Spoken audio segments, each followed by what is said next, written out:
With no need to stand up. Get better warning, which makes me know where is the line was left. 6h30 et comme tous les matins, nous sommes très heureux de vous retrouver, Madame, Monsieur, pour un nouveau numéro de votre matinale Kenkiliba. Nous sommes mercredi et il s'agit donc du 3e numéro de la semaine. Et comme tous les mercredis, vous le savez, vous les habitués, il y aura Laura pour sa chronique culture sur le plateau. Nous serons également avec Sarah Louia Senghor jusqu'à 8h, ainsi qu'avec deux invités qui vont nous accompagner tout au long de cette matinale. Je rappelle que nous sommes en direct donc sur la RTS, mais aussi sur les réseaux sociaux. Et il s'agit de Facebook, Twitter, Instagram et YouTube. Et j'en profite également pour vous souhaiter un très bon début de journée, surtout un très bon réveil à tous et à toutes ces personnes qui nous regardent sur la RTS, mais aussi sur les réseaux sociaux. L'équipe va dans un instant me rejoindre sur le plateau. Mais en attendant, je vous propose de suivre la météo du jour, le temps à Dakar. Et comme vous le savez, comme toujours, et dans toutes les régions du Sénégal, nous allons tout de suite le découvrir. On se retrouve juste après avec l'équipe au complet. À tout à l'heure.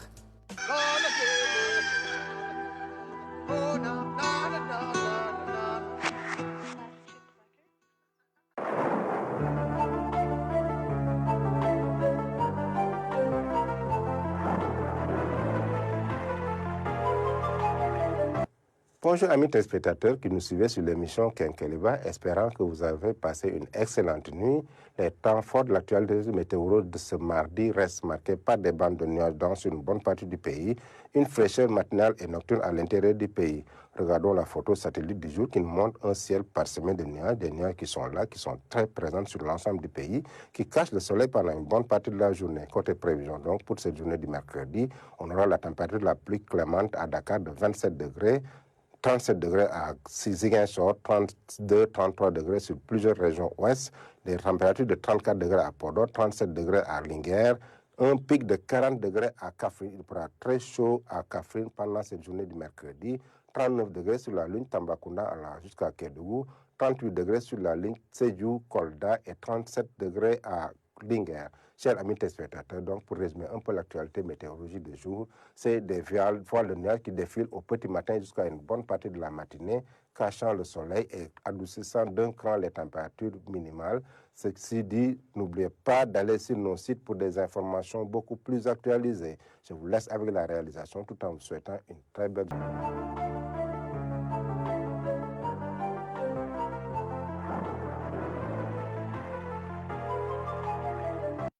Et c'était la météo du jour. Merci beaucoup à nos partenaires de l'ANACIM pour ces prévisions de ce mercredi 3 janvier 2024. Et nous en profitons toujours pour vous souhaiter une excellente année 2024, qu'elle puisse être aussi clémente que le temps qui a été prédit dans la météo du jour. En attendant de recevoir l'équipe qui est justement en train de se préparer, je vous propose d'aller rejoindre le coach Tandakha Ndiaye en salle de gym pour la capsule gymnastique du jour. Le coach Tandakha qui nous attend pour les exercices du matin. On va suivre et on se retrouve.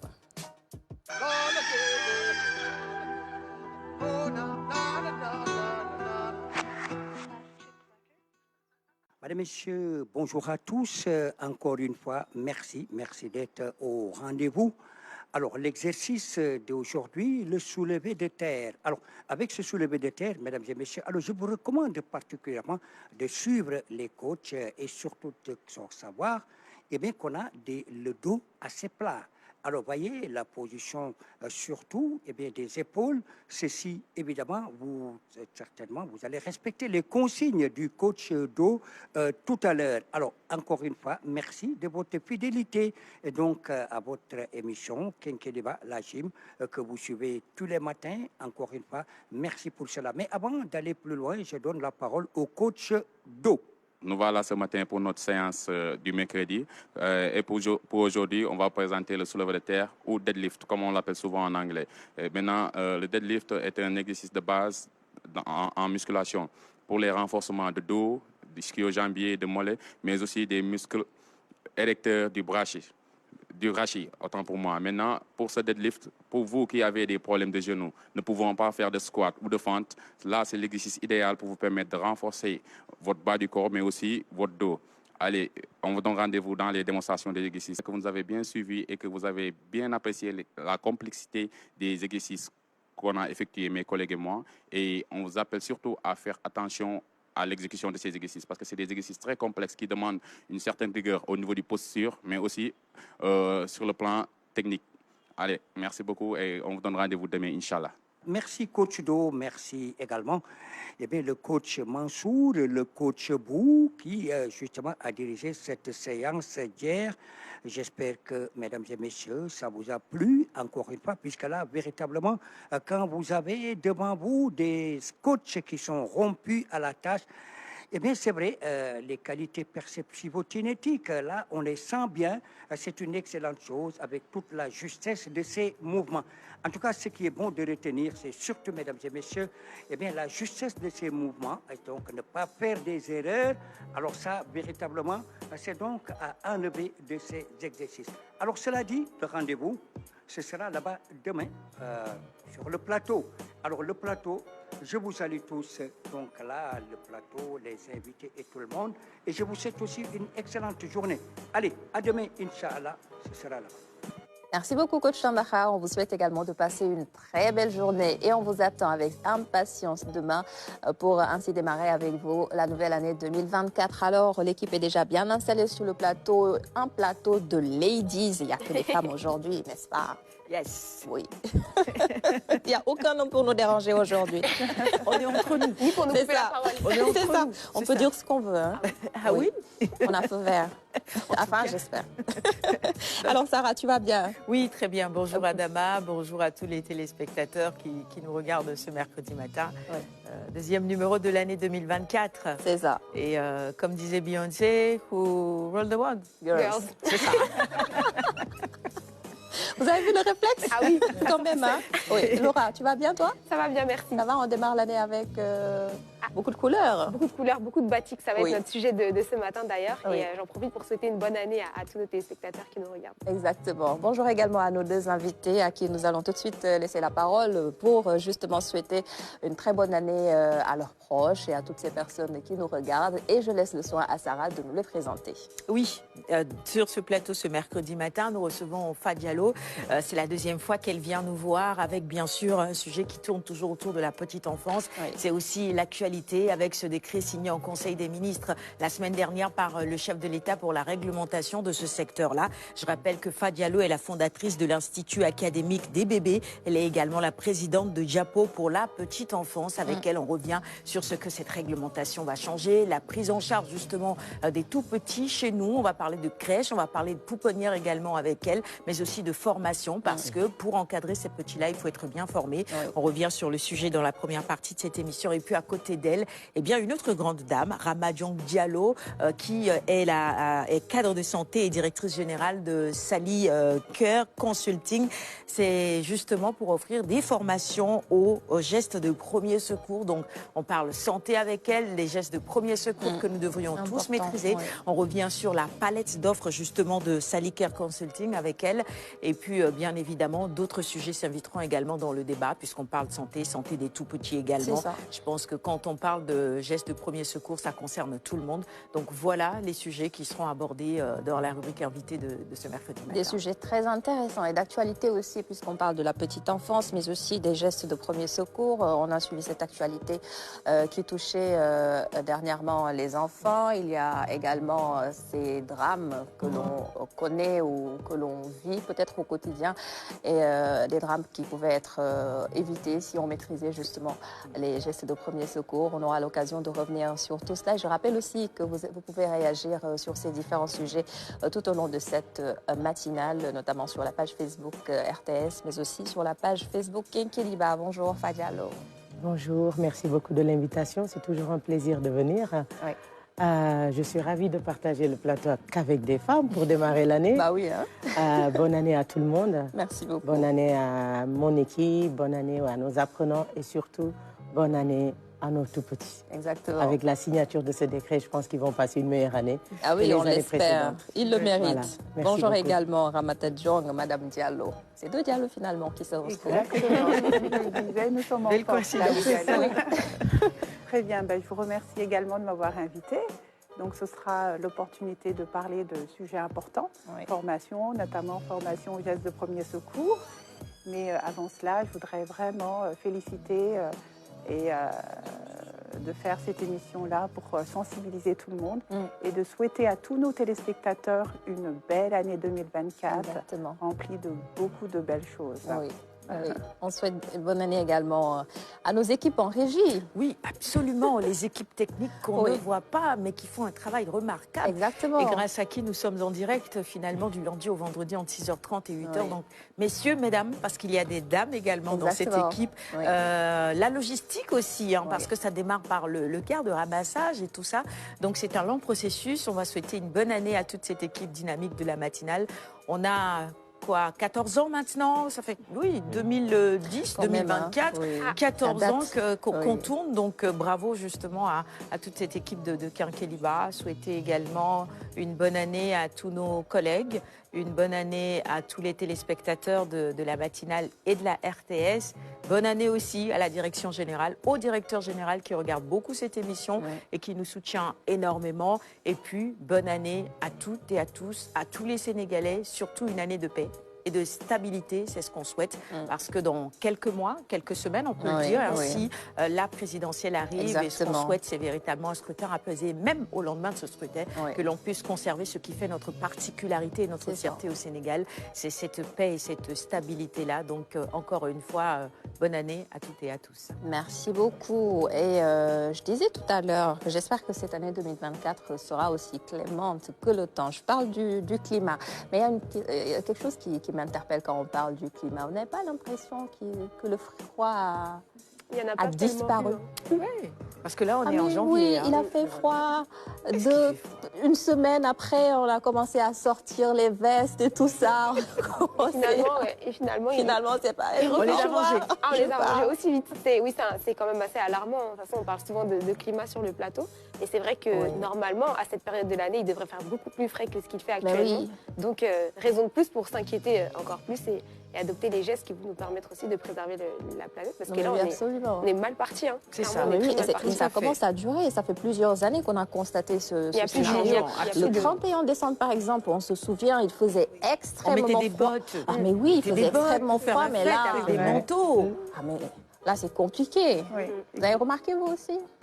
Moi, j'ai remarqué le réchauffement climatique depuis un moment, oui, effectivement. Il fait extrêmement chaud, de plus en plus. Et puis, les changements drastiques, en fait, c'est très fluctuant. Il fait chaud, il fait froid. Donc, tout le monde est malade. On ne sait plus trop comment se préparer. On est tous enrhumés. Plein de poussière. Surtout là-bas, dans le nord, vers Saint-Louis.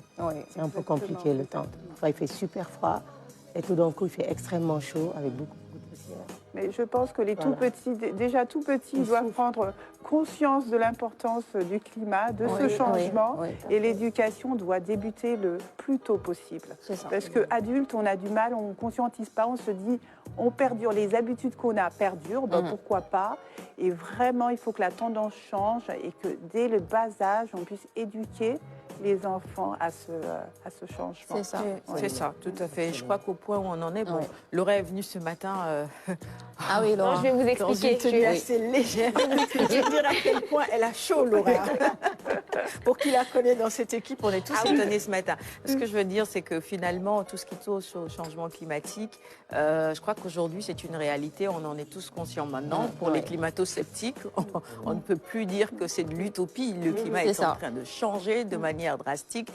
On ne sait plus quand il fait chaud, quand il fait frais, quand il pleut, quand il ne pleut plus. Et donc, il est important de prendre des mesures importantes pour changer tout ça. Les COP, c'est bien, mais de manière individuelle, chacun aussi peut faire quelque chose. Donc, il faut garder cela à l'esprit et que ça reste une priorité. Exactement. C'est ça. Alors, on va fermer ce chapitre sur le climat, tout en espérant que ça va changer d'ici peu. On a envie de mettre nos vestes quand même, n'est-ce pas? Je n'irai pas jusque-là, mais on espère juste Peut-être que ça va venir en février, qui sait, ou mais en c'est mars, souvent comme ça, ces dernières années, c'est souvent comme ça. décalage. C'est le mois de décembre qui nous inquiète et qui nous surprend, et puis après, d'ici février, on arrive. Mais c'est quand même très déréglé. C'est une belle période quand même. Oui. Alors, 6h48, on passe justement à la chronique culture avec Laura. Et Laura, tu nous parles d'une exposition pour la renaissance du batik africain, la parfaite illustration. La parfaite illustration, effectivement, ce matin, on va partir justement à la redécouverte du batik africain avec une exposition qui se tient actuellement à la Galerie nationale d'art avec plus de 100 pièces qui ont été réalisées en une année environ par Zo Mansour, donc qui a eu la gentillesse de m'habiller ce matin. Alors, on va écouter dans un premier temps l'artiste qui va nous présenter cette exposition et qui va nous en dire plus aussi sur les origines du batik et les techniques de fabrication de ce tissu à l'échelle africaine. On l'écoute, c'est ça. Je suis Zo Mansour, le spécialiste en batik, professeur en batik. Je suis basé à Thiès, c'est la première fois que j'expose à la Galerie nationale. Cette exposition, c'est la renaissance du batik africain. Pourquoi la renaissance du batik africain? Parce que j'ai sillonné la sous-région et j'ai remarqué que vraiment l'Afrique ne maîtrise pas trop c'est quoi le batik. Donc, pour une expérience de 20 ans, j'ai beaucoup côtoyé de grands artistes en Afrique. Là, alors, je suis revenu à Dakar, là où je suis né, à la Galerie nationale aussi, pour permettre aux Sénégalais de découvrir véritablement les réalités du batik et le batik pur et dur, comme on dit, quoi. Aujourd'hui, on va passer une semaine ici à Dakar et présenter toutes les facettes du batik, des chemises, des robes, en allant vers les tissus.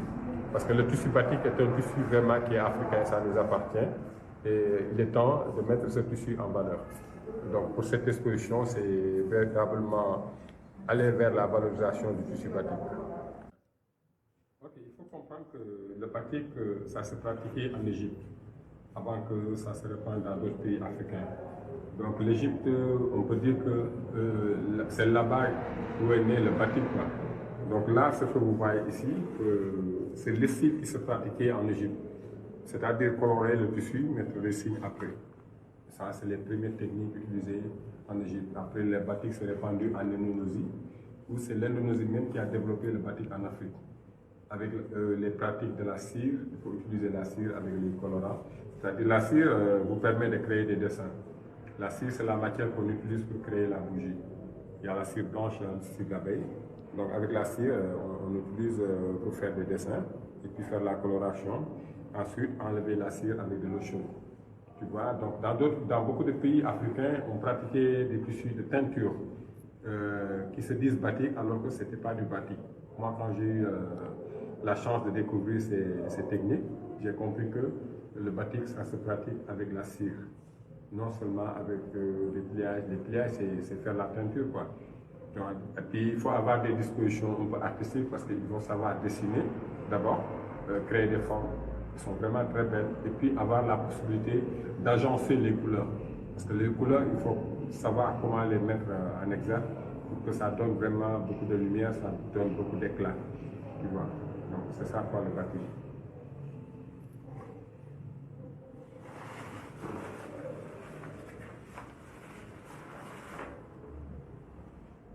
C'est très joli en tout cas. Et une chose importante qu'il a mentionné, on a la possibilité d'agencer les couleurs, de mélanger un petit peu, et c'est ce qui fait justement la particularité de nos tissus. C'est ça. Et d'ailleurs, ce qu'il m'expliquait aussi, c'est qu'aujourd'hui, les designers africains qui utilisent le batik vont créer des motifs carrément. Donc, c'est pour ça qu'il parle vraiment d'artisanat et de la touche artistique en fait qu'il faut avoir pour faire du batik, qui va parfois se différencier d'autres tissus.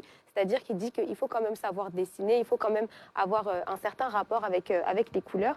Et ce qu'il racontait aussi par rapport aux origines, c'est que, et c'est ce qui a été prouvé par les chercheurs, les historiens, c'est que en fait, ils ont retrouvé la technique du batik qu'on va souvent attribuer à l'Indonésie, dans le sens où c'est en Indonésie que ça s'est plus popularisé. Mais en fait, la technique du batik existait déjà en Égypte en moins 400, en moins 500, et notamment la maîtrise des pigments de couleur en fait par les Égyptiens anciens. Et à l'époque, en fait, les motifs qu'ils utilisaient, c'était pour représenter la royauté, donc des représentations des différentes couches de la société et des différentes couche culturelle.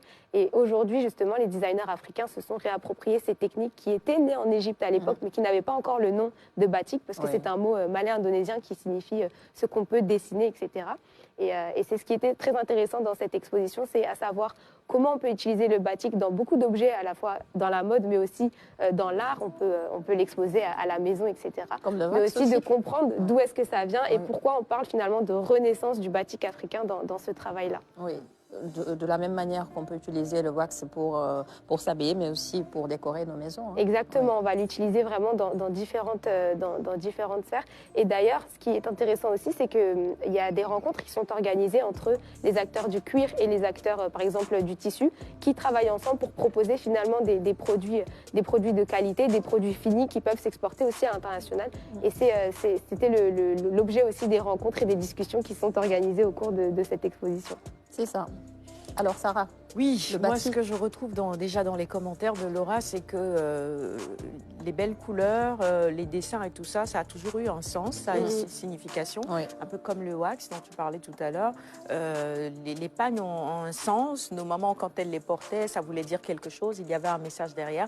Et on retrouve également cela dans le batik aussi. Le batik qui revient, parce qu'il y a de plus en plus de tenues maintenant et de boubous, et on le voit même dans la circulation. On voit beaucoup de gens qui maintenant s'habillent comme ça, c'est très bien. C'est un patrimoine commun à toute l'Afrique, j'ai envie de dire, parce que le batik se porte partout, pas seulement ici au Sénégal, mais pratiquement dans tous les pays africains. On retrouve des designers comme ça.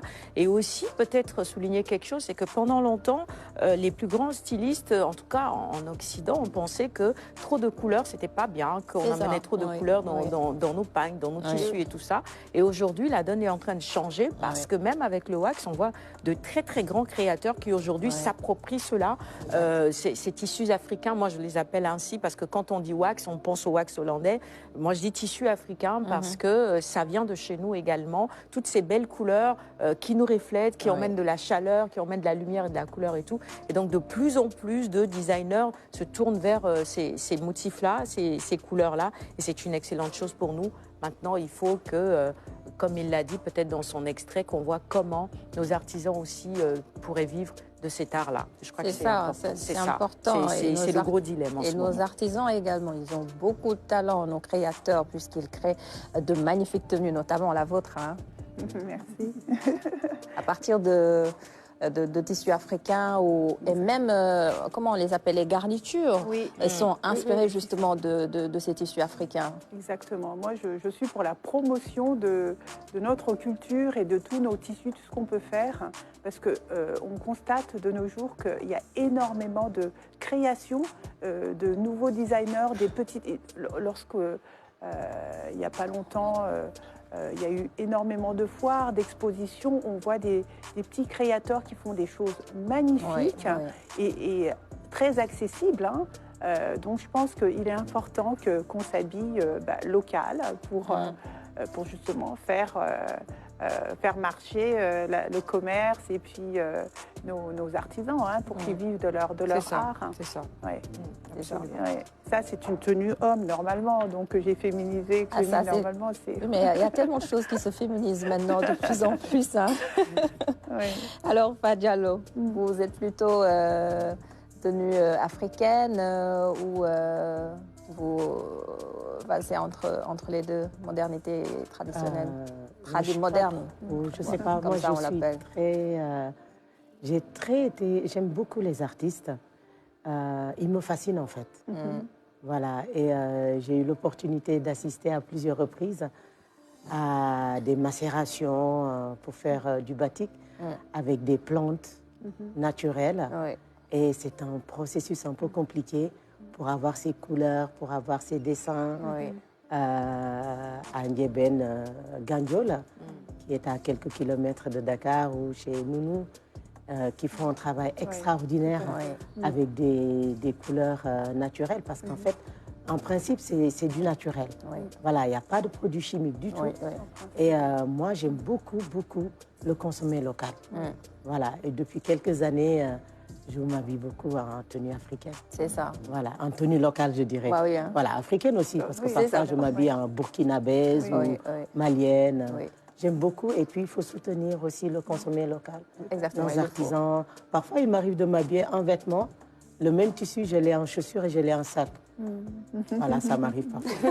Et parfois, je l'ai même en mode coussin chez moi. Oui, on disait tout à l'heure. Les accessoires aussi. Maintenant, il y a l'ameublement, il y a les sacs, il y a les montres, il y a les chaussures. Des accessoires de téléphone. Exactement. Exactement. Les motifs, oui, qui sont reproduits, effectivement, même sur du... Et ce qui est peut-être intéressant sur ce qu'il fait aussi, c'est que parfois, avec le batik, parfois, quand c'est pas très bien fait, ça peut être salissant, mais là, c'est très bien fait. Oui, là, c'est très qualitatif. Le patch est magnifique. Le patch est magnifique aussi. Oui, d'ailleurs, il a eu l'occasion d'aller même former, parce qu'on parle aussi de marché complètement pour la sous-région, parce qu'en Côte d'Ivoire aussi, au Burkina aussi, évidemment, qui sont des pionniers, au Mali et autres. L'idée aussi, c'est de pouvoir un peu en faire une industrie, parce que ce qu'il disait, et on va voir un extrait juste après, où il va un peu nous expliquer par rapport justement à la concurrence du wax et à la prédominance du wax hollandais, c'est de se dire que dans nos pays également, on peut avoir des industries, et il donnait l'exemple de l'Indonésie, où finalement on a des personnes qui font du batik à la main, mais à grande échelle, c'est-à-dire qu'ils sortent des milliers de pièces chaque année. Et c'est évidemment quelque chose qui est totalement possible aussi en Afrique de l'Ouest, avec le nombre d'artisans qui travaillent ces techniques-là. Et il a eu l'occasion, puisque lui justement est un pionnier aussi avec 20 ans de carrière, d'aller faire des formations en Côte d'Ivoire, au Mali, en Gambie, etc. Et de se rendre compte que le Sénégal avait aussi évidemment sa part à jouer dans cette industrie justement. C'est ça. Il a parlé, comme tu l'as dit tout à l'heure, du wax justement. On peut noter une certaine concurrence entre ces tissus, parce que le wax, comme on le dit, c'est un tissu très prisé aussi. Hein. C'est ça, et justement, c'est ce qu'on va voir le plus souvent, c'est-à-dire que quand on va penser tissu africain, c'est souvent le wax qui va sortir, alors qu'il n'a pas une origine africaine en soi, et surtout qu'aujourd'hui, c'est toujours l'entreprise Blisco qui est hollandaise, qui a en fait les parts de marché les plus importantes avec le wax. Et c'est la question que je lui ai posée par la suite. Je lui ai demandé un peu comment est-ce que les producteurs de batik africains peuvent-ils s'organiser face à cette omniprésence et justement cet habillement qui est largement dominé par le wax, comment est-ce qu'on peut justement faire sa place avec le batik, avec le pain tissé, etc. Et d'ailleurs, on l'écoute dans ce deuxième extrait, il a répondu à la question. Bon, écoute, nous, en tant que professionnels du batik, c'est vrai que le wax est répandu en Afrique. On ne peut pas être concurrent avec l'industrie. Nous, on est des artistes, on est des artisans. Nous, ce qu'on fait, c'est créer quelque chose de beau et qui n'est pas trop envoyé dans le marché, parce que le batik, c'est un travail, comme je l'ai dit, c'est un travail artistique. Mais actuellement, avec l'expérience qu'on a, on est en train de travailler pour voir comment on va essayer de créer une industrie artisanale. Parce que si vous partez en Indonésie, vous allez voir des ateliers de batik qui fabriquent des milliers de tissus à la main. Donc je me suis dit, pourquoi pas au Sénégal, là on ne peut pas créer des espaces de production en batik qui peuvent être utilisés partout au Sénégal, dans toutes les régions. Parce que là, moi j'ai eu la chance de former beaucoup de régions au Sénégal, et ça continue encore. Maintenant, les secondes étapes, c'est organiser ces jeunes et ces femmes, d'avoir des ateliers, mais encore de faire la promotion de ce tissu pour que la population puisse consommer ce tissu. Parce que déjà, c'est un tissu qui est de chez nous, qui va se faire chez nous et qui va être consommé chez nous, comme le Burkina. Il a parfaitement raison de dire qu'il faut joindre les efforts, mutualiser les forces pour justement une meilleure production. C'est ça, et d'ailleurs l'exemple de l'Indonésie nous montre que c'est pas parce qu'on industrialise qu'on va perdre la qualité ni l'artisanat, parce que ça peut quand même être fait à la main. Et pourquoi il parle aussi du Burkina Faso à la fin? Parce qu'au Burkina Faso, il y a des discussions très sérieuses qui ont été en cours pour... par exemple, les uniformes à l'école, essayer de mettre le faso d'Anfani là-bas ou le batik là-bas. Mais également, il y a même au niveau économique, en fait, c'est pas que symbolique, ça va être, par exemple, les tissus importés qui viennent de Chine, qui vont être du prêt-à-porter et autres, vont être plus lourdement taxés que la production du fil, du coton local. Donc, en fait, ça va partir d'une volonté politique qui va permettre aussi, justement, de pouvoir faire la différence et qu'au niveau du prix aussi, on puisse s'y retrouver, parce qu'effectivement, quand on a une pièce d'artisanat, évidemment, ça ne va pas avoir le même coût qu'un tissu qui va être plus à bas prix tel que le wax. Et en général, c'est surtout pour ça que les gens vont se tourner vers le wax, c'est pour le prix. C'est pas forcément parce qu'ils vont trouver ça mieux non plus. Et je pense que si justement c'était rendu plus accessible, on verrait beaucoup plus de tissus 100% africains et produits en Afrique sur le marché évidemment et et sur l'habillement de tout le monde. La mutualisation, je sais que ça te tient à cœur. Oui, je veux dire, belle analyse, Laura, parce que dans l'industrie du textile aussi, il y a beaucoup de choses à faire. Déjà, tu parles de la concurrence. Les prix, comment agir sur les prix. Généralement, quand on nous propose ces articles, on trouve que c'est cher par rapport aux produits qui sont importés, forcément, parce que c'est produit en quantité. Du coup, ça agit sur les coûts de production et donc le prix de revient, et donc forcément le prix d'achat. Alors que pour nos artisans, faire une seule pièce comme ça, c'est des pièces uniques, c'est beaucoup plus cher, c'est beaucoup d'investissement, c'est beaucoup d'heures de travail. Donc après, pour le consommateur qui doit acheter, on ne regarde pas parfois la qualité, on regarde surtout au prix. Mais maintenant, il faut que tout cela aussi puisse changer et ça passe aussi par la volonté politique qui va quelque part taxer davantage ce qui nous vient de l'extérieur. Mais si on commence à taxer ce qui nous vient de l'extérieur, il faut aussi que nos artisans puissent produire suffisamment pour approvisionner tout le marché. Et c'est là où on parle d'industrialisation. Pris individuellement, ça ne marchera pas. Il faut mutualiser les efforts. Il faut y aller ensemble. Il faut créer des fédérations pour pouvoir répondre, par exemple, à des commandes publiques, répondre à des demandes fortes, avoir des magasins. Je sais que le modèle est déjà expérimenté. Je ne sais plus dans quelle boutique exactement, mais beaucoup de stylistes qui se réunissent pour pouvoir produire et mettre tous ces produits-là à disposition dans cette même boutique-là. C'est ça, c'est les concepteurs, c'est le mot. Donc, partant des exemples comme ça, on peut petit à petit arriver à changer les choses et à se dire qu'on peut finalement se tourner totalement vers ce que nos artisans font localement, surtout en termes d'habillement et tout ça. Parce que les mastodontes sont là, en ce qui concerne le wax.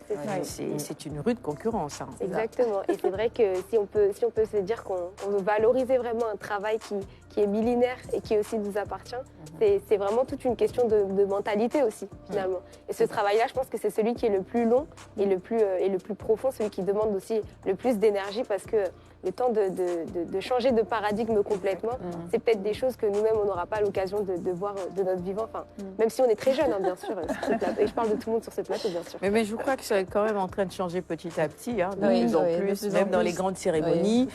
Les gens portent des designers africains. Je cite souvent Sadio Mané, qui allait à la cérémonie du Ballon d'Or. Il n'y a pratiquement plus de tissu qui est sous-estimé. Le wax a été pendant longtemps sous-estimé, surtout chez nous au Sénégal. Ça n'a pas cette signification aussi particulière que dans d'autres pays, mais on a constaté que ça a commencé quand même à changer.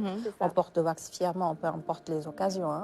C'est ça, tout à fait. Alors Laura, tu nous parles maintenant du programme de l'événement, je veux dire l'exposition jusqu'à vendredi. Oui, alors effectivement, donc déjà hier, il y avait une journée qui était organisée en concertation avec les acteurs justement du cuir et les maroquiniers.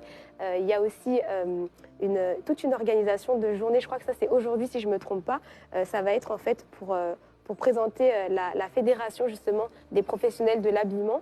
Et au-delà, en fait, parce que là, c'est la première édition, donc c'est la première fois qu'on a une exposition qui va être dédiée à la renaissance du batik. Donc l'idée, en fait, c'est de pouvoir aussi, par la suite, aller dans les régions, parce que cet artiste-là travaille déjà dans toutes les régions du Sénégal.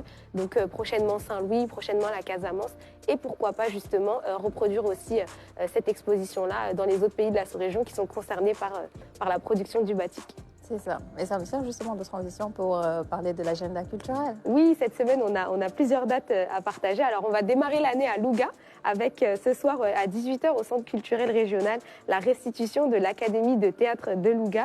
10 jours de résidence avec des artistes qui sont venus de 5 pays différents qui vont présenter leur création spectacle donc ce soir à 18h. Et du coup, ça se passe au Centre culturel régional de Louga. Donc, on commence à Louga, l'agenda culturel. On va continuer avec du théâtre, mais cette fois-ci à Dakar. Donc, double dose de théâtre ce matin, avec la présentation demain soir de la pièce de A à Z par la compagnie théâtrale Rescap Art. Alors, ce sera à partir de 18h demain, le 4 janvier, au Centre culturel Blaise Senghor. Ensuite, on va aller vers le cinéma. Donc, samedi, à l'Institut français, sera diffusé en avant-première mondiale le film Frontières d'Apolline Traoré. Donc, c'est un long métrage, il dure 90 minutes. Et ce sera ce samedi 6 janvier à 20h à la salle de cinéma de l'Institut français. Et enfin, ce sont les derniers jours pour aller voir l'exposition Talking Objects au musée Théodore Monod. Donc, c'est une exposition pour, je cite, réimaginer le passé, qui s'achèvera ce lundi 8 janvier au musée Théodore Monod, donc à Dakar. C'est ça. Merci beaucoup Laura pour ces actualités culturelles. Tu restes avec nous jusqu'à la fin de cette matinale. Et bon courage. Elle sait de quoi je parle. Ça va aller. C'est 8h07, c'est l'heure de passer à la première partie avec l'une de nos invitées et c'est juste après ceci.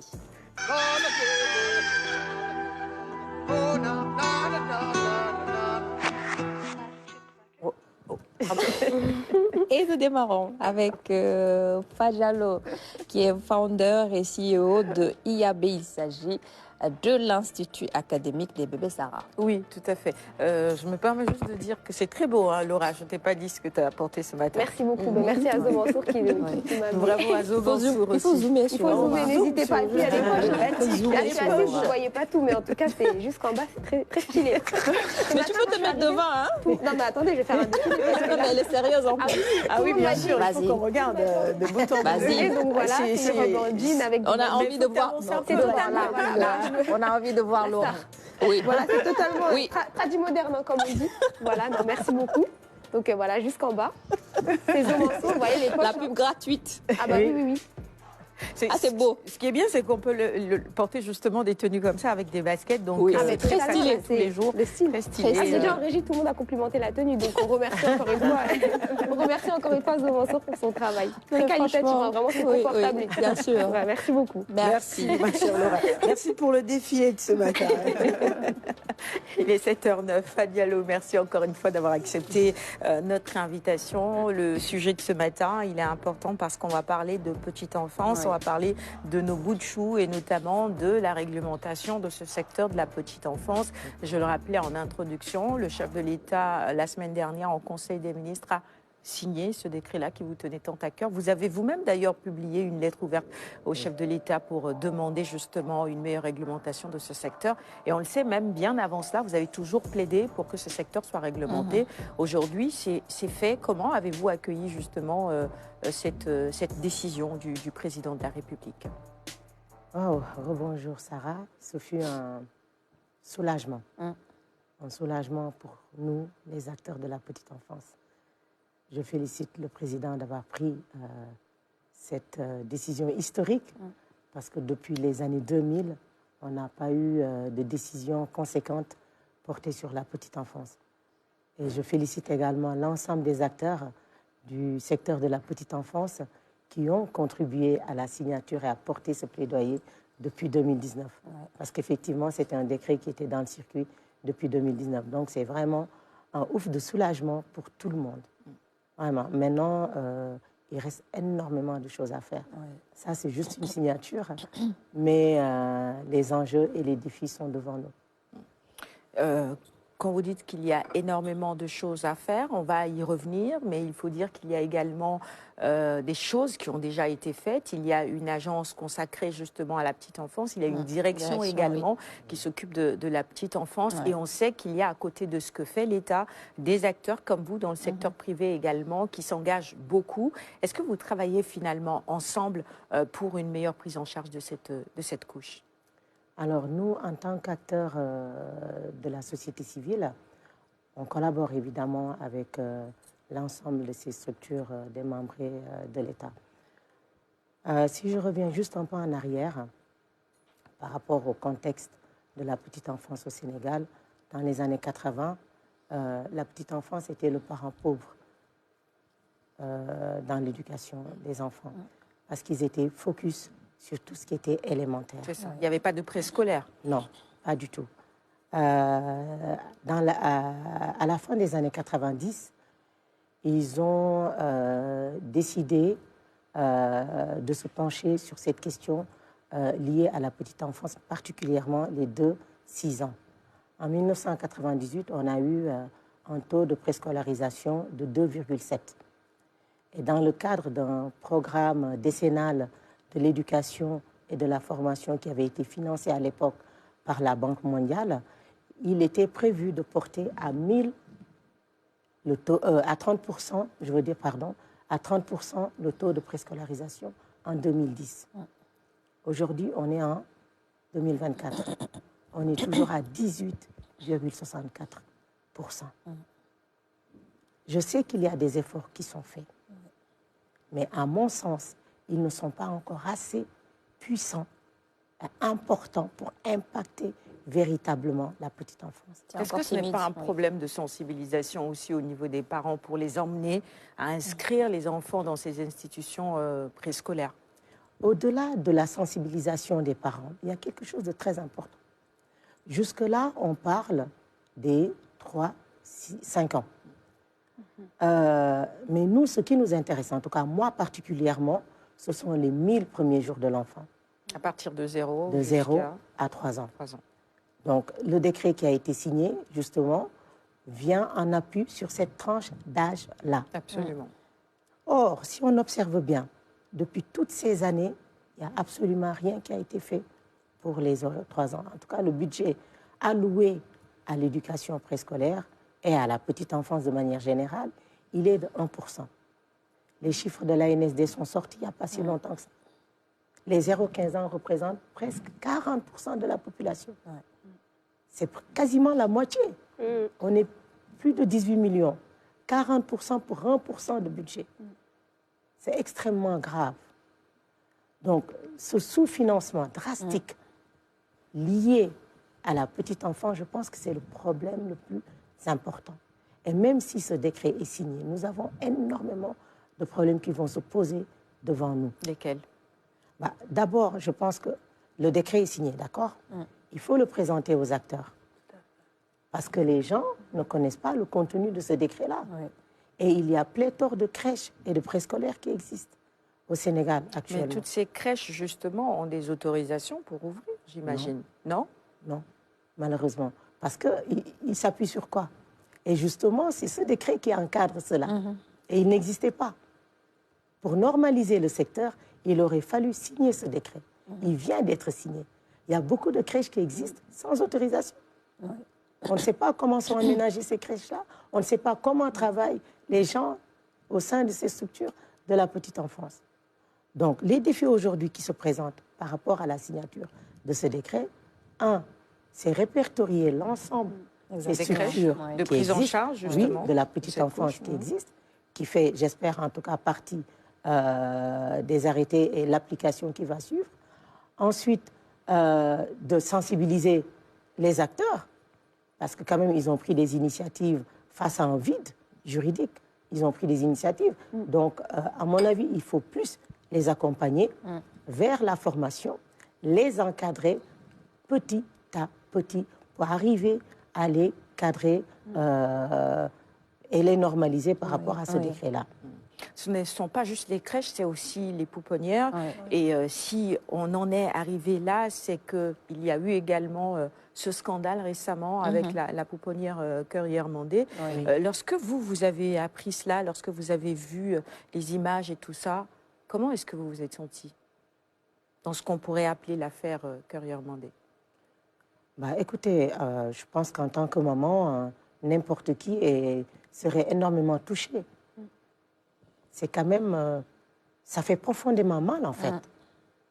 Et quand on écoute les agents de santé qui ont pris en charge ces enfants, je n'aime pas trop parler de cette affaire parce qu'elle est encore en cours d'enquête. Absolument.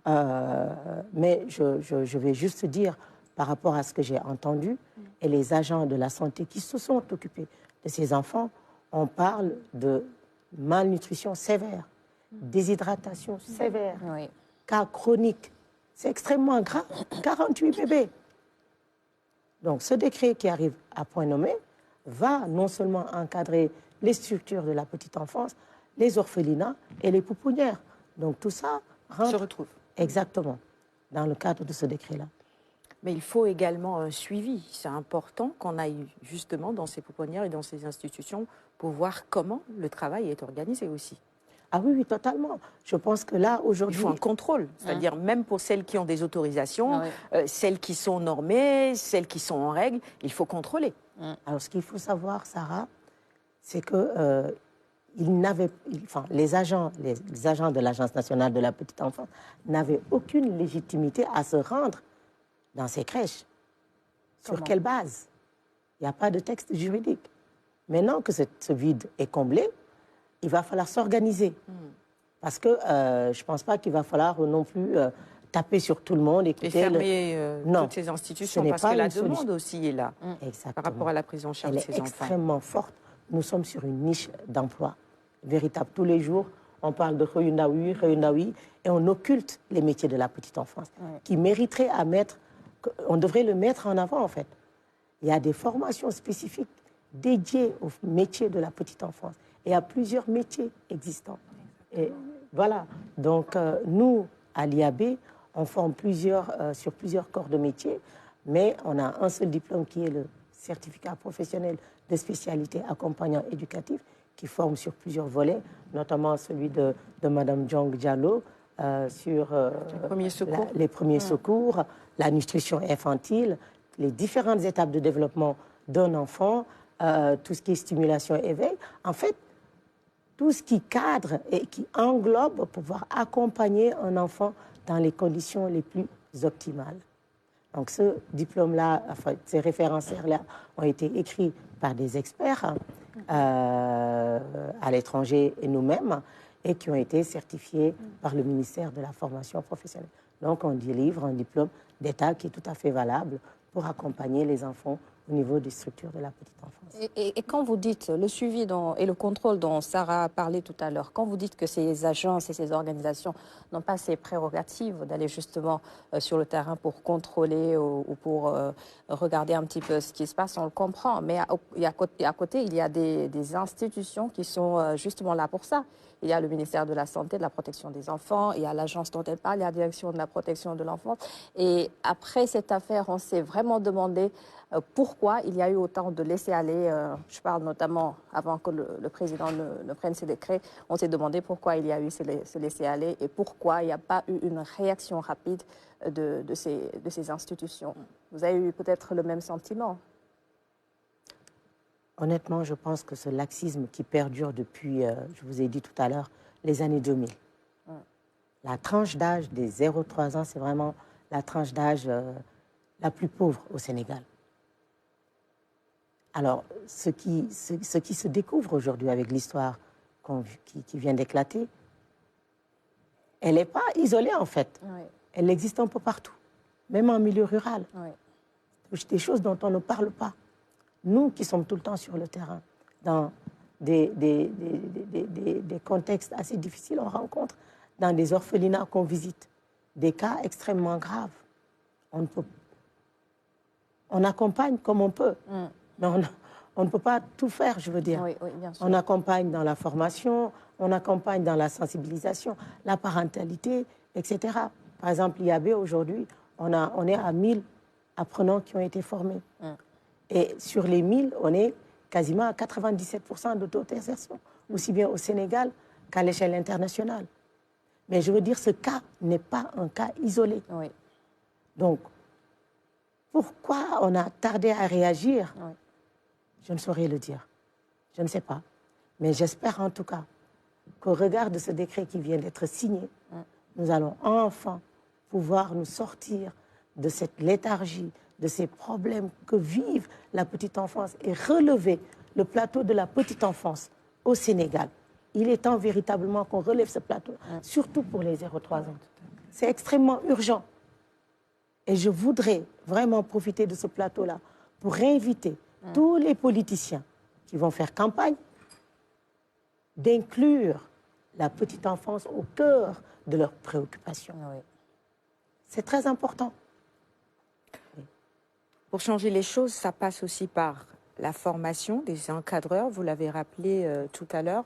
L'offre de formation, au-delà de l'IAB, de ce que vous faites, est-ce qu'elle existe? Est-ce qu'il y a ici au Sénégal d'autres centres qui forment des encadreurs pour ce secteur de la petite enfance, pour les pouponnières, pour les crèches, sur différentes spécialités? Bon, écoutez, de manière officielle, nous, on est les premiers à avoir commencé en 2018. Je pense avoir entendu parler de l'UVS, qui fait la même chose que nous, en fait.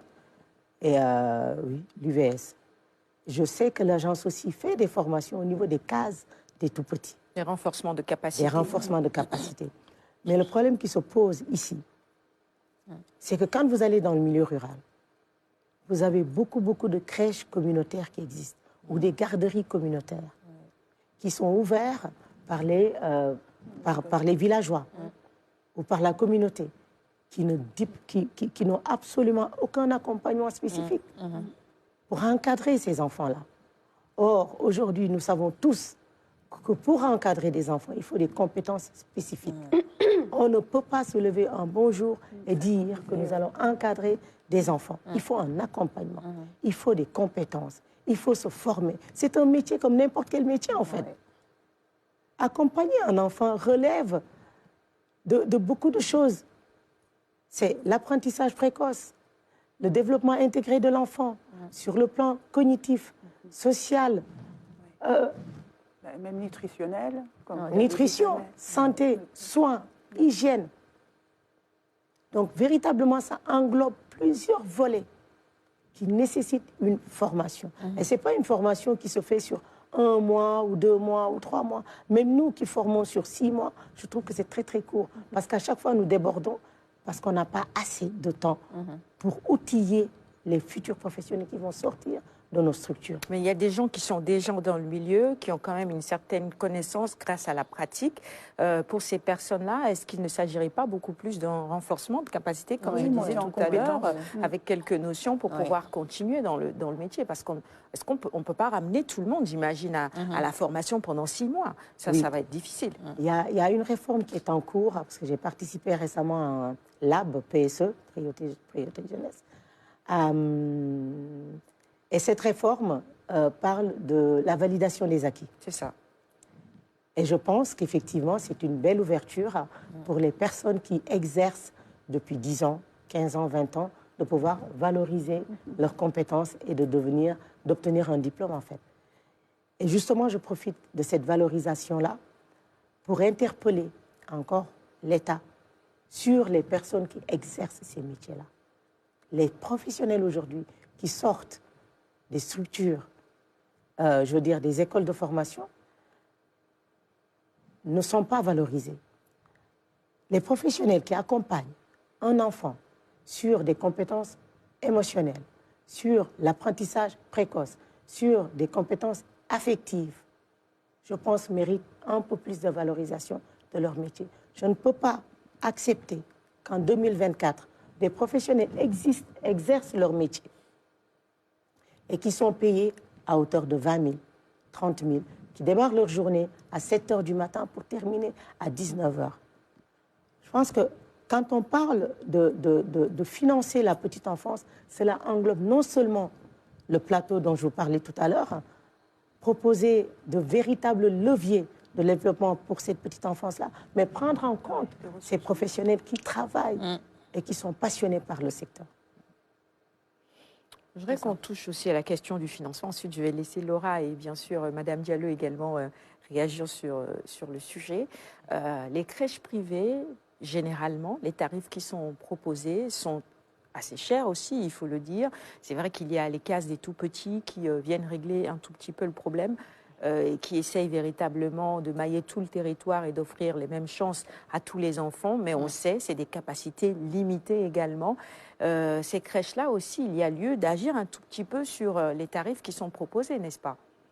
Bon, écoutez, pour améliorer l'accès aussi, c'est important. Oui, c'est ça, je suis entièrement d'accord. Mais peut-être que ce décret-là va pouvoir permettre de niveler certains tarifs. En tout cas, il faut réfléchir. Oui, c'est vrai que c'est des tarifs qui sont un peu disparates. C'est selon les... Chacun fixe ses prix. Voilà, par exemple, si déjà, crèche et case des tout-petits, ce n'est pas la même chose. Les cases des tout-petits accueillent des enfants de 3 à 5 ans. Les crèches, c'est des bébés de 3 mois à 3 ans. Donc, ce n'est pas du tout la même chose. Et la prise en charge des tout-petits est beaucoup plus complexe que pour les bébés marcheurs. Ce que j'appelle, moi, les bébés marcheurs. Et même dans les préscolaires, hein, les tarifs... oui, sont différents. Les privés, exactement. Oui, oui, bah, écoute, ça dépend des quartiers. Parfois, vous pouvez aller à Kermassar ou aller... J'étais il n'y a pas longtemps à Ziguinchor. Les parents participaient à hauteur de 1 000 francs pour les enfants. Donc, ça dépend des communautés, ça dépend du service, ça dépend de beaucoup de choses qui peut-être pourraient justifier ces tarifs-là. Mais j'espère que ce décret-là pourra niveler les tarifs qui sont un peu fluctuants suivant la zone et les services proposés. Laura ? Oui, bah, il y a beaucoup de choses à dire parce que c'est très intéressant tout ce que vous avez exposé. Et je voudrais revenir un peu sur la question des 1000 premiers jours dont vous avez parlé parce que c'est vrai que le développement de l'enfant dans ses premières années est vraiment déterminant par rapport à l'adulte qu'il sera. Vous parliez de la valorisation des acquis, de la validation des acquis. Est-ce que vous diriez justement qu'il y a une demande qui est supérieure à l'offre actuelle en termes d'accompagnant, en termes d'encadrement justement? Oui, absolument. Par exemple, nous, à l'IAB aujourd'hui, toutes les personnes que nous formons, avant même de terminer leur cycle, sont déjà insérées. On a fait nos certifications la semaine dernière et toutes les personnes qu'on a reçues, en tout cas les membres du jury, on leur a posé la question, est-ce que vous êtes en activité professionnelle? Oui, à 99%. Donc l'offre, c'est véritablement, encore une fois, une niche d'emploi. Et je voudrais que l'État investisse sur ce secteur-là pour permettre à des jeunes qui ont arrêté leurs études pour XX raisons de pouvoir reprendre le chemin de l'école et de pouvoir bénéficier d'un emploi décent. Oui. Vous avez une interpellation? Oui, tout à fait. Moi, je pense que vraiment, je salue ce décret. Et ce qu'il faut mettre en place assez rapidement, c'est le cahier des charges et puis pouvoir évaluer toutes ces structures. Comme on dit, on ne peut pas faire retourner tout le monde à la formation. Mais de se dire, l'accompagnement, c'est d'abord faire un contrôle. Contrôle, c'est une évaluation et pouvoir diagnostiquer les lacunes et voilà, et mettre des choses en place. Sur le court terme, tout de suite mettre des choses en place pour sécuriser ces enfants, sécuriser les personnes employées, parce que ces personnes aussi sont en danger. Parce qu'on vous met devant des tout-petits et vous êtes dépourvu vraiment de toutes les compétences pour bien vous en occuper. Et en cas d'accident, vous êtes responsable. Exactement. Donc, c'est exactement ça qu'il faudrait mettre le plus rapidement possible. Et on parlait de validation des acquis. Ma question est, validation des acquis, c'est après plusieurs années de pratique. Mais si on pratique au sein d'une structure qui n'est pas vraiment reconnue, où l'accompagnement de ces personnes n'est pas optimal, comment peut-on valider des acquis qui sont, on va dire, faits à la débrouillardise, en fait, qui ne sont pas vraiment pointus. On valide quelque chose, bien sûr, la validation sera faite sur une base d'un référentiel, mais on se dit comment valider quelque chose qui a été pratiqué, qui a eu quand même pendant plusieurs années, en fait. C'est ma question. Oui, alors la validation des acquis, c'est un processus sur la base d'un curricula. Par exemple, aujourd'hui, ils peuvent s'appuyer sur, parce qu'en fait, on peut aller jusqu'à la licence aujourd'hui de la petite enfance avec l'UGB. C'est un processus. Ils peuvent peut-être s'appuyer, par exemple, sur le diplôme que nous délivrons ou que l'UVS délivre. Et donc, sur la base de ce curricula-là, parce que c'est une formation en APC, donc approche par les compétences. Donc, dès lors que c'est une formation par une approche par les compétences, je pense que ce sera un peu plus facile de pouvoir valider les acquis de ces personnes qui sont quand même expérimentées, qui exercent depuis un certain nombre d'années sur la base de ce que nous pratiquons déjà. Oui, merci beaucoup, Fadialo. Vous restez en plateau avec nous. On reviendra avant la fin de ce magazine sur notre interpellation, peut-être votre plaidoyer après ce décret, probablement son application stricte et rapide pour changer les choses dans le secteur de la petite enfance. Merci en tout cas, restez en plateau avec nous. Exactement. Et la régie, justement, qui nous propose aujourd'hui le clip de Carlo Di, Les enfants en rose, que l'on suit. Et on revient sur le plateau. Laissez-moi vous raconter des choses bonnes à savoir. Comment peut-on se retrouver du plus fort de l'école au plus faible de l'école, du plus brillant de l'école au plus paresseux de l'école? N'entre pas dans son jeu, la fin n'a pas d'amis. Chez l'enfant elle est dangereuse et l'enfant est l'avenir. Il est comme une fleur de rose qui fait vibrer le cœur du monde. Enfant sans rose à l'école, un repas par jour, la cantine scolaire est la meilleure des solutions. Enfant sans rose à l'école, un repas par jour,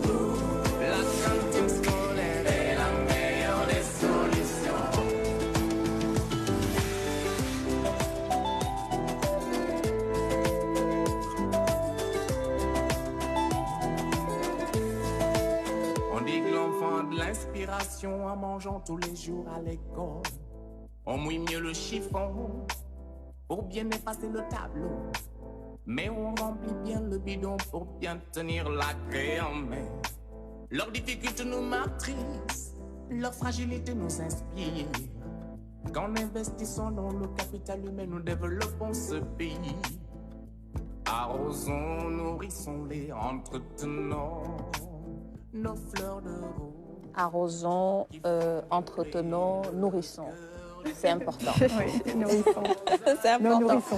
Exactement, nourrissons-les, c'est important. Merci à la régie pour ce clip de Carlo Di qui rend justement hommage à ses enfants. J'allais juste remercier Carlo Di qui était avec nous pour le dernier numéro de l'année, évidemment, sur Kenkeliba, avec beaucoup de générosité, un artiste pétri de talent, très engagé justement aux côtés des enfants, ambassadeur du programme alimentaire mondial également. Donc voilà, bravo à lui et merci encore de nous avoir accompagnés pour cette année.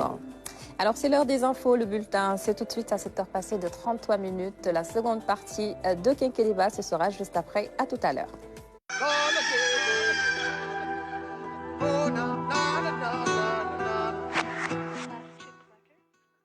Je suis venue au Sénégal avec la mission de réouvrir l'ambassade que l'Argentine avait fermée en 2002. Et on l'a réouvert en 2021 et après mon arrivée. Et maintenant, l'ambassade est opérationnelle, on est bien installé au point E. Et pendant la période de mon mandat, on a aussi mené une campagne pour la régularisation des citoyens sénégalais qui vivaient en Argentine et avaient besoin de légalisation de documentation. Ça a été fait en 2022. Et l'événement majeur de mon mandat était la visite de Madame l'ancienne ministre des Affaires étrangères, Aïssata Tall Sall, qui s'est rendue en Argentine en septembre 2022 pour une visite d'État, accompagnée par le secrétaire général du ministère de l'Élevage et le vice-président de la Chambre de commerce. L'élevage est l'un des sujets de coopération qu'on a avec le Sénégal. On a un projet actif et on a fait des propositions pour élargir l'ampleur de cette coopération qui sont en train d'être considérées. La décoration, c'est un grand honneur. Je ne m'y attendais pas. Je suis très émue. Le Sénégal est un pays qui vraiment est entré dans mon cœur et je vais garder ça comme une marque de mon séjour ici. Et ça va me rappeler toutes les belles choses que j'ai vécues ici, notamment son art, sa culture, la gentillesse de ces gens et la teranga qui est l'essence de l'être sénégalais.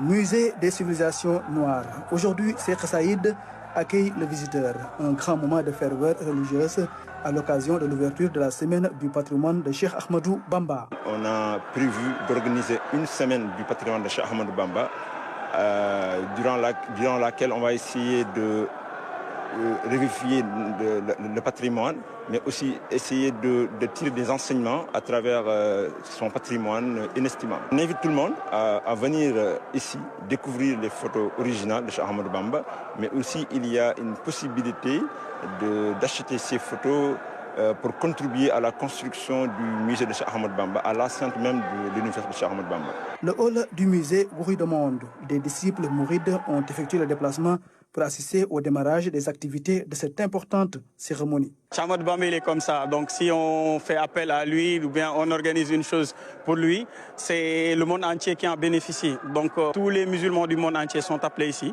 Donc là, c'est l'occasion de faire savoir l'enseignement de Cheikh Ahmadou Bamba. On est dans cette dynamique et voilà, on y est et ça va. La semaine du patrimoine de Cheikh Ahmadou Bamba, un moment fort pour la communauté mouride.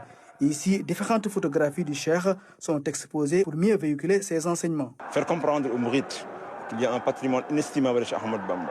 On a le devoir de préserver ce patrimoine, mais également on a aussi le devoir de vulgariser le message de paix, de pardon et de tolérance de Cheikh Ahmadou Bamba. Nous sommes là aujourd'hui pour commémorer ce patrimoine, c'est pour tirer des enseignements, mais aussi pour universaliser, ou en tout cas pour faire connaître le message universel de Cheikh Ahmadou Bamba. Au musée des civilisations noires, le disciple peut désormais voir le patrimoine de Cheikh Ahmadou Bamba durant toute une semaine.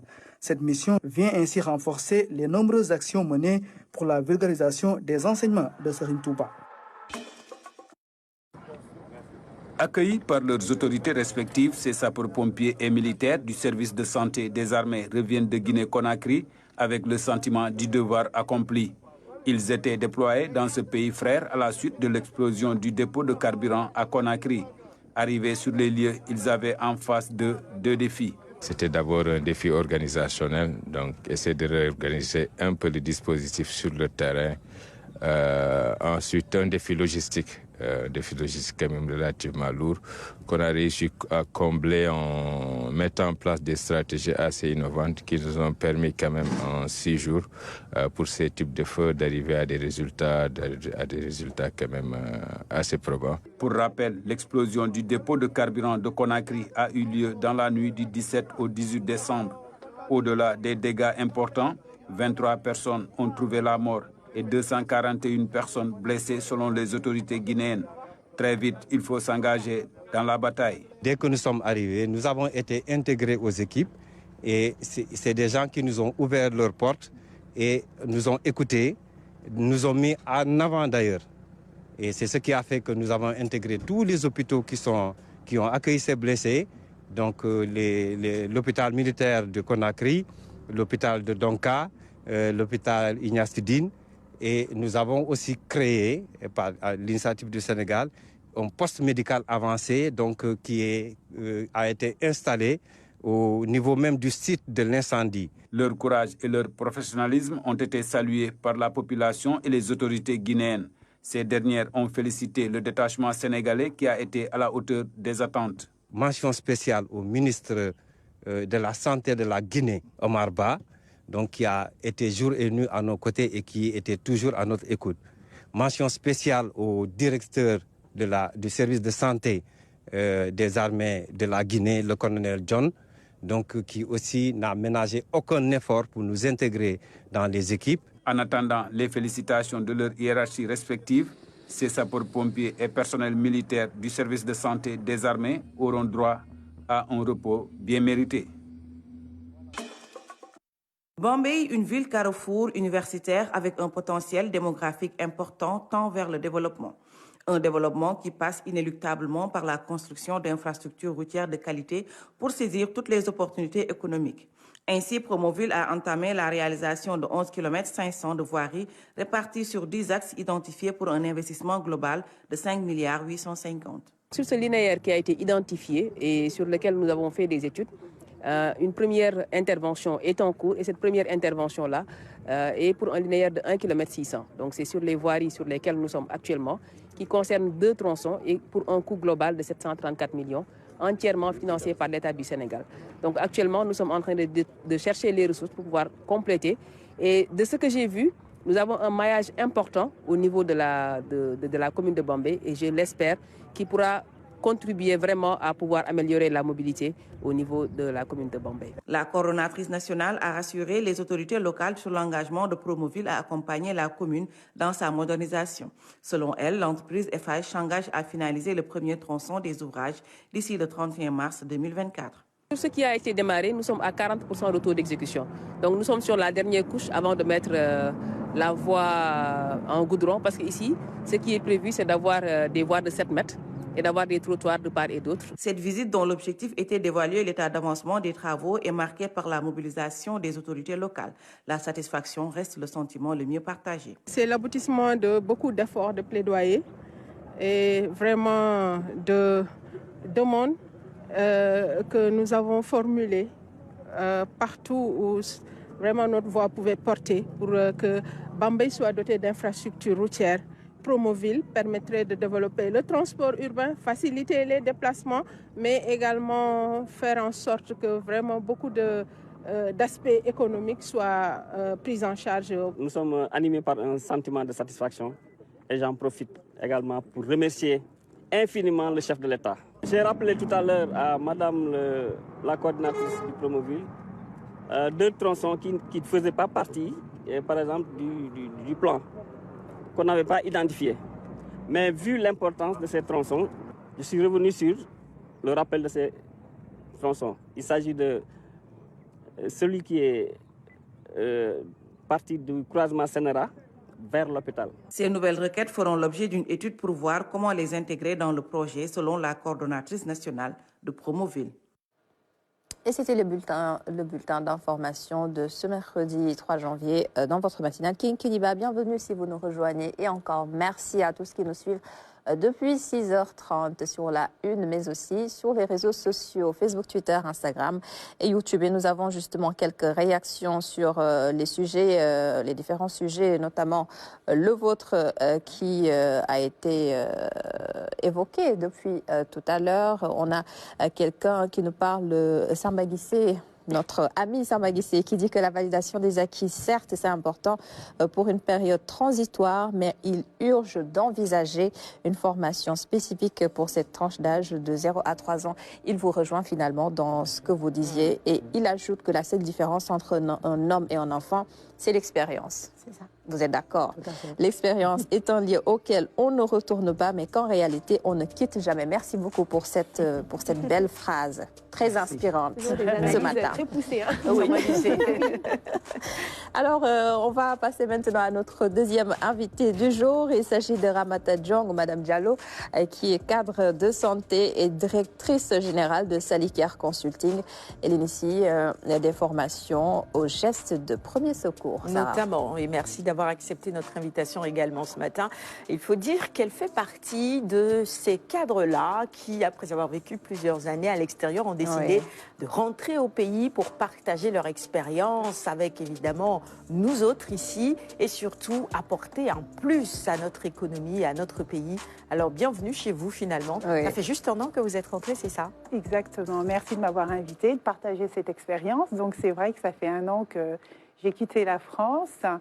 Je tente de m'installer, ou je suis installée, restons positifs. Et j'ai eu plus de 20 ans d'expérience dans le domaine de la santé, en effet. J'ai été d'abord infirmière durant 10 années. Et puis après, voilà, j'ai poursuivi mes études pour être dans le management de la santé, donc cadre de santé en France, au Tchad, pendant de nombreuses années. Et je me suis dit qu'il fallait que je revienne faire partager tout ça ici, au Sénégal. Et donc, j'ai créé Salicare Consulting.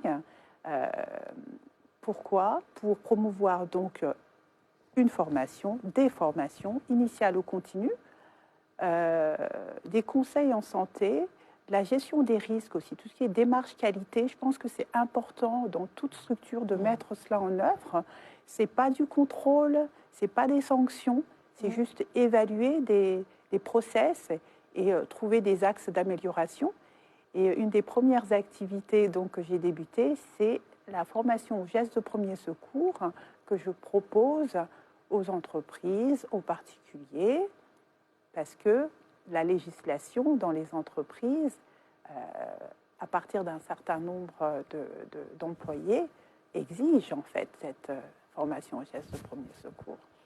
Vous répondez un tout petit peu à ma question. Pourquoi justement avoir ciblé ces gestes de premier secours? Parce que quand on parle de santé, bien évidemment, il y a plusieurs aspects, il y a plusieurs domaines, plusieurs notions également. Est-ce que quelque part, durant ces 1 an que vous avez passé ici, vous vous êtes rendu compte qu'en fait, on ne maîtrisait pas du tout ces gestes-là? Mais bien en amont, même avant de rentrer, souvent on entend oh, il a eu mal à la tête, il est tombé, il est mort. Il est tombé dans la rue. Les malaises. Un malaise. Et tout de suite, il est décédé. Personne n'a rien pu faire.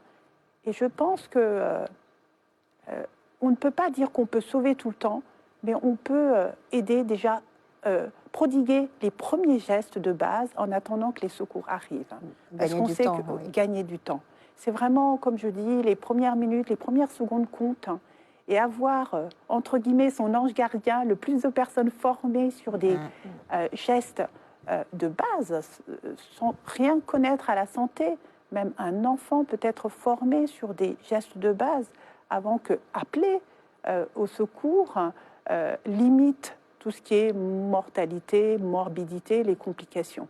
Donc il n'y a pas d'âge ou de tranche d'âge pour pouvoir être initié à ces formations-là? Pas du tout. Alors, je vous dis, c'est comme à tout âge, c'est juste la manière, la façon, la didactique, et puis pour justement vraiment vulgariser ces gestes-là, parce qu'il est important que tout un chacun puisse les maîtriser. Et j'ai débuté à démarcher les entreprises. Vous savez que les établissements recevant du public en Europe ont une obligation d'avoir un défibrillateur, donc des personnes formées pour justement intervenir, pouvoir s'en servir et dans quelle situation.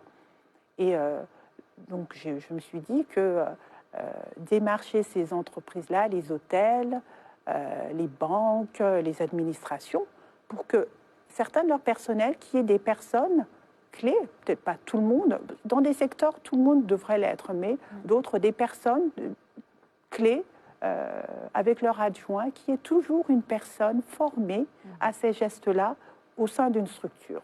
Et réagir lorsque un incident, une situation grave se présente. Est-ce que vous avez déjà eu à contacter un petit peu la direction de la protection civile, qui aussi a des obligations en ce qui concerne de manière générale la sécurité des personnes dans les lieux accueillant justement du public, dans les administrations, mais également dans les structures privées? Non, je ne les ai pas contactés, mais je travaille en collaboration avec les pompiers. En fait, les endroits où je suis appelée à former, je collabore avec les pompiers du secteur ou de la ville pour pouvoir justement, en plus des gestes de premier secours, pouvoir donner aussi des formations en sécurité incendie, évacuation d'un environnement ayant présenté un départ, qui présente un départ d'incendie.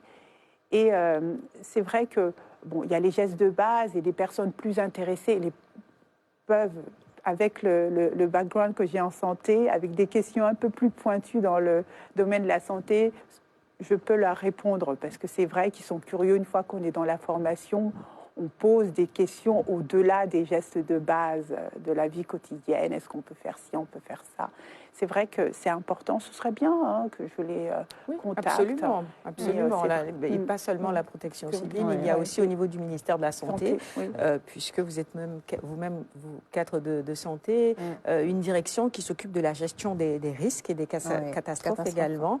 Je pense que vos compétences pourraient bien évidemment les intéresser, et même dans les écoles, parce que vous avez rappelé tout à l'heure qu'il n'y a pas d'âge. Je crois que même les petits, les tout petits, devraient déjà commencer à être initiés à ces premiers gestes de secours. Absolument, Sarah. J'ai eu à contacter, j'ai énormément contacté, en fait, toute personne, tout âge, toute structure que reçoit des personnes. Et j'ai sollicité les écoles, publiques, privées. Je pense que, je ne vais pas me décourager, ça va se faire. Mais c'est vrai qu'il faut vraiment les conscientiser à cette importance-là. Et je suis plutôt optimiste, parce qu'après avoir fait quelques interventions, que ce soit à Sali, je ne vais pas citer les entreprises, à Sali, dans des hôtels là-bas, ici, dans des structures qui travaillent dans le domaine de l'énergie, des assurances. Je pense qu'après, ça va faire boule de neige.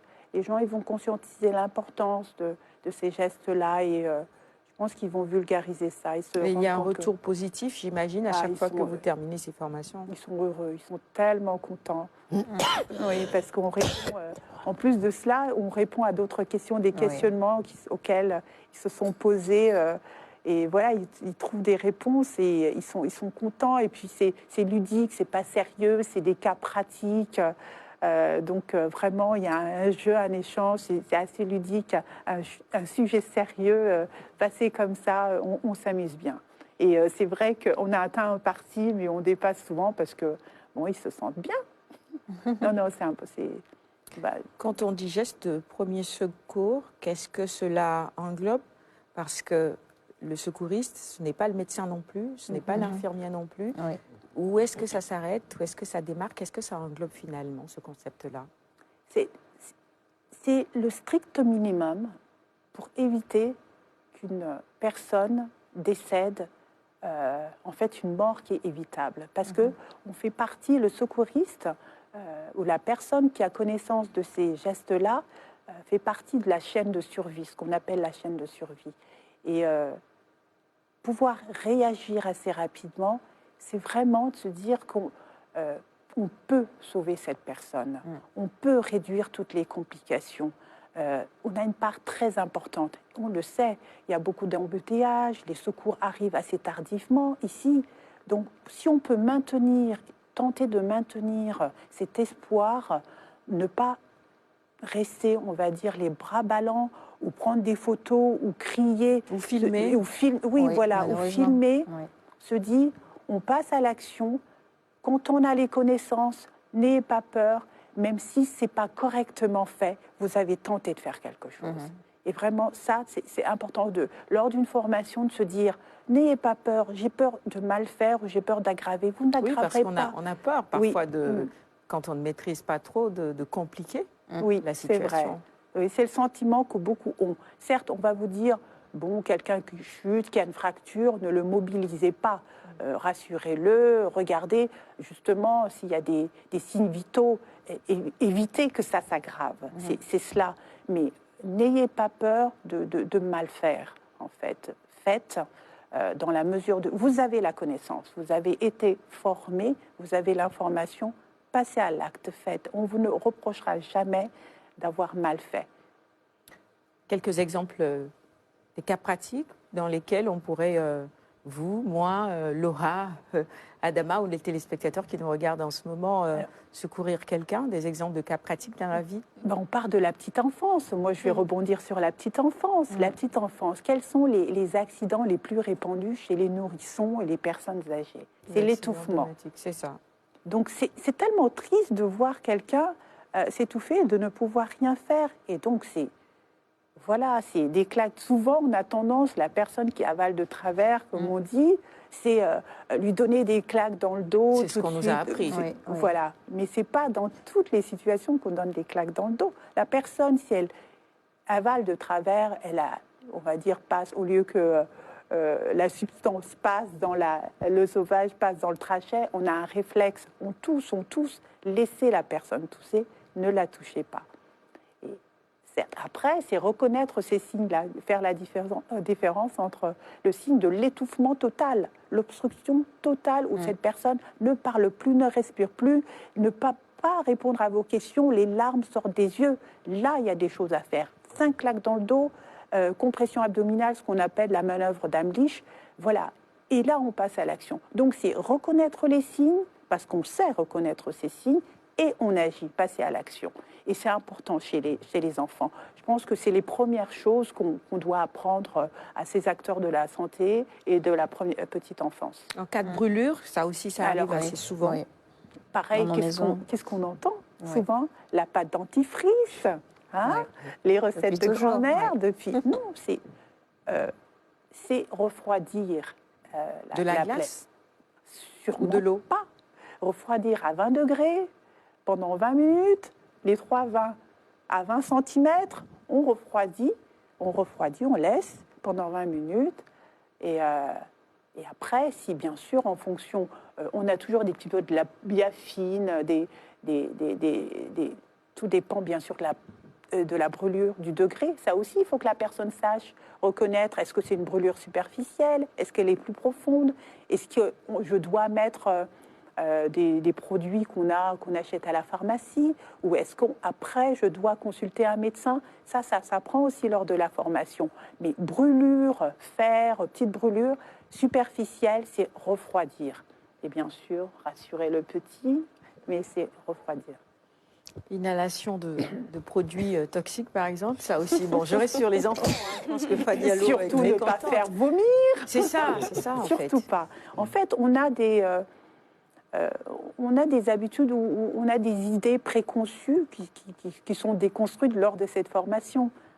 Elles sont déconstruites parce que justement, c'est toutes ces questions que vous posez, que ces personnes posent, ne surtout pas qu'est-ce qu'on fait, faire boire du lait, faire vomir, non, parce que si on ingère de la soude caustique, tout produit dangereux, le fait de faire vomir, c'est un aller-retour de ce produit-là. On brûle 2 fois, 1 fois, 2 fois. Donc c'est vraiment regarder les signes, c'est observer quels sont les signes, et c'est surtout alerter. Et pouvoir alerter, c'est pas crier comme ça, c'est donner la bonne information à des personnes compétentes, les secours qualifiés, compétents, le médecin, et lui va vous dire voilà la conduite à tenir. Oui. En 1 minute, vraiment. Oui. Des douleurs dans la poitrine, quelqu'un qui est à côté de nous, qu'est-ce qu'on pourrait faire pour soulager cette personne-là? C'est qu'il faut savoir reconnaître en fait quelle est douleur. Mais il y a une douleur, douleur de la poitrine, crise cardiaque, comme on dit, infarctus du myocarde, c'est typique. C'est ce qu'on dit. Constriction, on a mal, on a l'impression que c'est un étau, coup de poignard dans le dos, c'est très douloureux. Il paraît qu'une personne qui a fait une crise cardiaque, si elle est vraiment consciente de la cause de la crise, on va dire arrêter tous les facteurs de risque qui ont engendré cette crise cardiaque, c'est le repos, reconnaître, alerter et informer et bien décrire les signes. Et surtout, surveiller au cas où elle tombe dans le coma, où elle tombe en arrêt cardio-respiratoire. Et là, on passe à l'action avec, bien sûr, massage, insufflation, tout ça, ça s'apprend. Et c'est pouvoir reconnaître le signe. Est-ce que c'est une détresse respiratoire? Est-ce que c'est une crise cardiaque, une angoisse? Tout ça, ça permet, tous ces gestes. Lorsqu'on reconnaît le signe, on peut agir. Merci beaucoup. On vous souhaite une bonne continuation. Formation très utile. On imagine que beaucoup de structures vont vous contacter également. Absolument. La RTS aussi, on a besoin de cette formation, un peu partout, véritablement. Tout un chacun. Merci et bonne continuation. Merci beaucoup, Sarah. Fadialo, merci également. En 30 secondes, le plaidoyer pour la petite enfance, après ce décret. Je voulais juste dire par rapport à ce qu'elle a présenté, Mme Djong, c'est... Pour moi, cette formation-là, c'est comme avoir une pièce d'identité. Tout le monde doit se former aux gestes de premier secours. Et les gestes de premier secours, pour moi, c'est d'abord de la prévention, surtout dans le milieu des enfants. Voilà.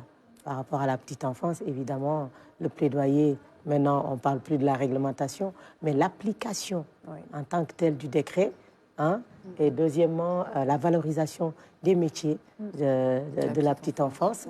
Et évidemment, inciter les jeunes que nous avons commencé à enrôler dans le Sud. Là, on va partir avec le ministère de la Jeunesse dans le cadre de la Convention. Ministère de la Jeunesse pour former 4500 jeunes dans les 46 départements du Sénégal. On va démarrer la zone Nord et les inviter à se mobiliser comme ils l'ont fait pour la zone Sud. Merci beaucoup. Merci.